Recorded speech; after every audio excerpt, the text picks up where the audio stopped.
What's going on, my eaters? It's your boy Chef Drew, aka Chef, aka Big Drew. You're kind of the owner of your individual business. The company that you work for, in my case, the company I work for, gives you a number and says, hey, we expect you to sell this much product, this much services, and figure it out in the next 12 months.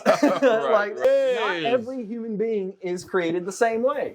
And what helped me figure that, like what really cemented that, was having kids.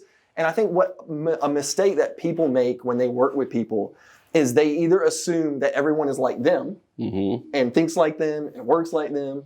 I was guilty of that for a very long time. Or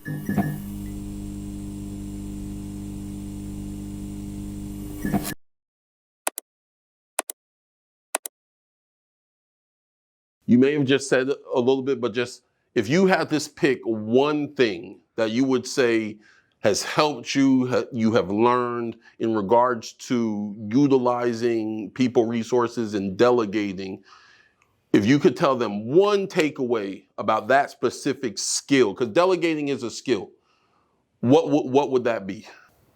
You have to understand what not only your strengths and weaknesses are, but the people that you work with, what their biggest strengths and weaknesses are. That was, if I had to boil it down, that's what it would be. I'd agree. And that's just not only like, people are really good at identifying what they're good at. Yeah. But you have to be honest enough to be like, what am I not good at? Right. And yeah, that's a lot of, honestly, like dealing with customers is the number one priority. Yeah. But 1A and 1B is like how to utilize the resources that I have internally. Yeah. Awesome.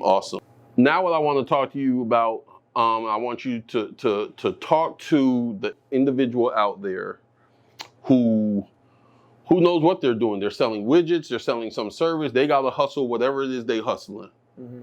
As a career salesman now, we all, when you do sales for a living, you develop your little swag, your little pitch, your little tricks, the things. Confidence is a huge part of sales. What would you say? Yeah. What would you say if you had to give people top 3 to 5 things that they can work on to help them, whether they're selling widgets or computers or houses or steaks? What would you say would be your boxes to check?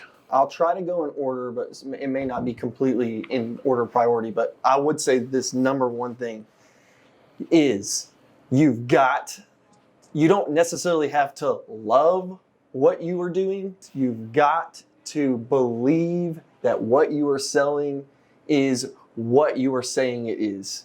You don't necessarily have to love what you're doing. Like I had a job for a few years where I was selling like essentially bolts and nuts and screws and things of that nature. Like that did not excite me at all. Right. Like selling, shop towels and degreasers and things like that. Like I didn't care about. You ain't like the little orange scrub, JV? Oh, dude, I want that orange scrub out, man. But like I didn't love the products, right? But I knew the products were good. Yeah. Like I could stand by what I was selling because I knew at least it was a quality product, and I knew I wasn't taking advantage of people. It was a quality product at a quality price, and the company was a legitimate company that's been around for almost 100 years. So you have to at least believe in what you're doing, because I've been like everybody, I think at some point in their life, if they've sold anything, has been on the opposite side of that. And if you haven't, you find out real quickly that you cannot sell things effectively if you do not believe in what it is. Truth. That would be the number one thing. You got to believe in what you're selling is actually good. Yeah. And it's not only good, but it's good for the person you're selling it to. Right. Second thing is confidence. I've been in sales roles in my life where I lacked confidence, and man, you not only you, but the person you're selling to 100% recognizes it and sees it. And then it's a dangerous spiral effect. You know that you're not confident, then that shows to the customer that you're not confident, and then your boss sees it, and then it's just this nasty sort of domino effect. So confidence in what you're doing, like, are you confident in what you're doing? So sometimes, like, you got to practice. Yeah. Sometimes you just got to, if it's a pitch or something, if you're not sure how to articulate or communicate what you're doing, just while you're driving, make practice what you're doing. But you've got to be confident, because people see right through what you're doing if you're not confident, and people do not want to buy from people who are not confident in what they're selling. And confidence doesn't have to be arrogant. No. Actually, confidence should not be arrogant. I feel like confidence, when in the way you're describing it, in the way I implement it, is just a knowing. I just know what I'm producing, there's value. I just know that I'm using good ingredients. I just know that it can benefit your life. You just gotta know. Yeah, well, and that it's not arrogance at all, but it is like, you mentioned in music, you can also tell music, like you can tell when people are not confident. Yeah. So like in music, if it's not familiar, in music, you can tell musicians who are not confident either. Like they play differently, they're not hitting it with conviction. They're maybe playing softer than they would normally play because they're not confident in what they're doing. And same thing goes for sales. Like you can tell when a salesperson is not confident. They're like, there's something about what they're projecting that you can tell they're not confident in. And sometimes a lot of times, by the way, it's just inexperience. Yeah. Like it doesn't mean that you don't believe in what you're doing. Yeah. But sometimes you're just like, when you're new to a job, you're sitting there like, I don't know if what I'm saying makes sense to all of the person I'm talking to. Right. And you know it, and they know it, most likely. And so confidence is a big part of is a really big thing.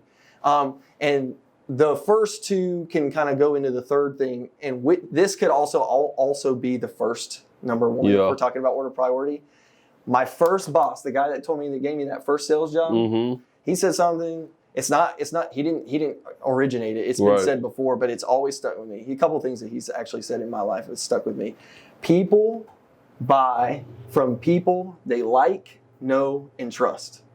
And I would say believe in. Bottom line. Period. So at the end of what's crazy is in 2024, you see all this technology. I work for one of the largest technology companies in the world. Yeah. Technology is everywhere. AI is everywhere. We're seeing ChatGPT. We're like, everyone's afraid of AI taking over the world and taking everyone's jobs. What's crazy is I work for Microsoft and they still hire people to sell the technology. Yeah. And guess what? The people that are buying that technology are people. And so at the end of the day, no matter what it is that you're selling, people still buy from people. And so most of the time, people will buy from people they like, know, and trust. So if they do not like you, if they don't really know who you are and they don't trust you, or like you said, don't believe in you, they're most likely not going to buy from you. And you could have the most amazing product on planet Earth. If they do not like you or trust you, they most likely will not buy from you. So that would be like the third thing. Someone told, I think a professor told me one time, people support or people buy what they believe in. Or who they believe in. And I think it's very similar sentiments for real. Whatever it is you're out there doing, whatever it is whatever service you're pushing, I would say, I concur with everything JB is saying. I would say, let these things, is there anything else before I say this? I mean, those are the big ones. Would you say those are your three? Those are the big, because those can be applied to any industry. Across the board. Like there's some things that, if you're specifically in a particular industry, you could maybe apply to, but those apply to every sales job. Whatever it is you're doing out there, I feel like if you treat people right, learn how to manage people, meet them where they are, utilize their strengths, as JB said, and build your house upon the three pillars JB just talked about.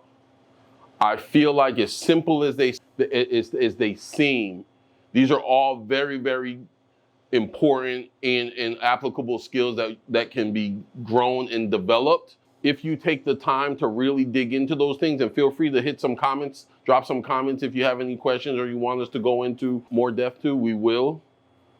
I think you will be wildly surprised at where trajectory of your business goes. Yeah, I believe that. Yeah, and keep in mind, like all the three things that I said have nothing to do with the actual product itself. Right. I mean, you've got to if you're an entrepreneur, you're most likely creating the product. Right. So it's got to be good. Right.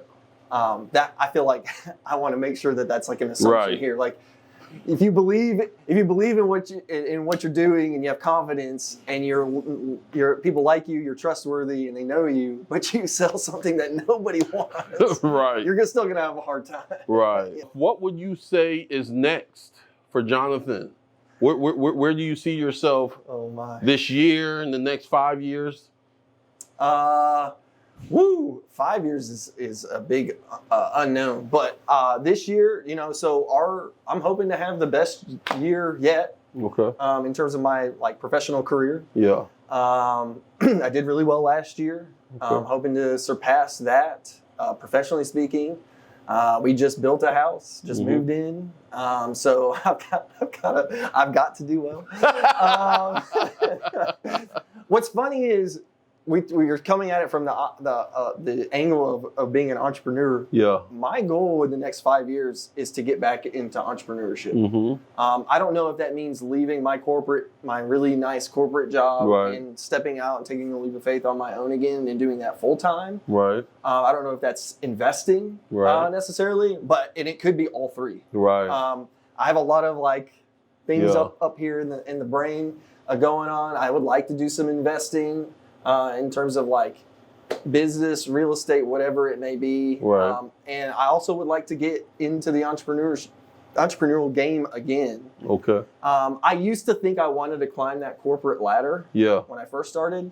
That, I think, dream is slowly dying off. I don't Yeah. know if I want that life Yeah. anymore. Uh-huh. But I love my job now. Yeah. And so I'm probably not going to quit anytime soon. Right. But to get into the entrepreneurial game, so to speak, and do something on my for myself and Yeah. that I have created or done is something either by myself or with someone else. Yeah. It's definitely in the 5-year Yeah. window. You said you're wondering if this corporate life is where you want to stay. Mm-hmm. As you have felt that thing kind of start changing within you, can you speak to at all, I guess the best way to ask this question is, can you speak to at all what you feel like has evoked some of that change? Yeah, so when I took that job to get into Microsoft, it was in New York City. Uh-huh. And I saw for myself firsthand the people chasing what I thought I wanted. Yeah. And at first, I was like, "Oh, this is what I've been looking for. Yeah. This is the grind. This is the pinnacle of what I wanted in my career." I was going to dinners with clients, spending thousands of dollars at nice New York steakhouses, and I was working 60, 70 hours a week. Mm. And I was doing things that I didn't necessarily enjoy doing, but I was doing them because I knew that would satisfy a requirement for somebody else and check this box and check that box.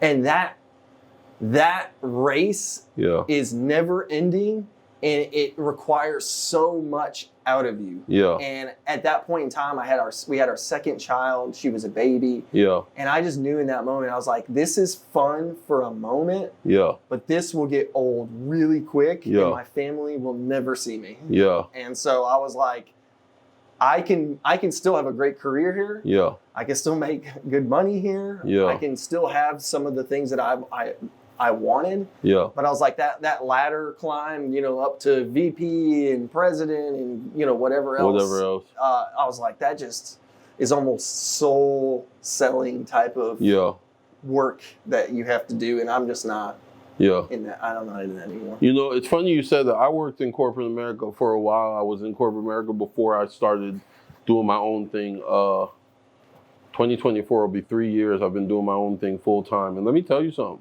When I worked in corporate America, y'all, I made a lot more money. Y'all, the money was good. I was making money. My wife was making money. The benefits are good. The benefits were good. For a long time, we were dinks. Dual income, no kids. Dinks? I've never heard it said like that. To have 4 checks rolling in, you know what I'm saying? It was a beautiful, beautiful thing. 3 years ago, I made the jump to do my own thing. And I will say this to you. I don't make the money yet that I once did. However, the peace of mind, the work-life balance, just the ability to be present for my wife, for my kids, for my loved ones, I don't know if I could ever go back to working for anybody. 1. 2, let me encourage you with this. The salary I was making when I quit my job 3 years ago, it took me over 10 years to get there. Mm-hmm. Maybe even closer to 15 years to get there. Doing my own thing, it will not take me 15 years to get back there or surpass it, quite honestly. Whoever's out there, I'm saying this to say whoever is out there and you might be feeling that inclination to do your own thing, or you might be a little discouraged because it's not quite looking like, maybe you're like me, you left the bag to try and build the bigger bag. Hold on, just keep holding the plow. Keep doing what you're doing. Know your product, invest in learning people, invest in learning your product, and I promise you, keep pushing, use the things JB has shared with us today, and I promise you the trajectory of your life will change and be much, much better. You met my homie JB? Hey, enjoyed it. Thanks so much. We're gonna do this again. Yeah. We're always here for you guys. We wanna educate you, we wanna excite you, and we wanna empower you into your future, into the business and the life that you want. Please, please, please remember, until next time, like, subscribe, do all the things. And until then, we are out of here.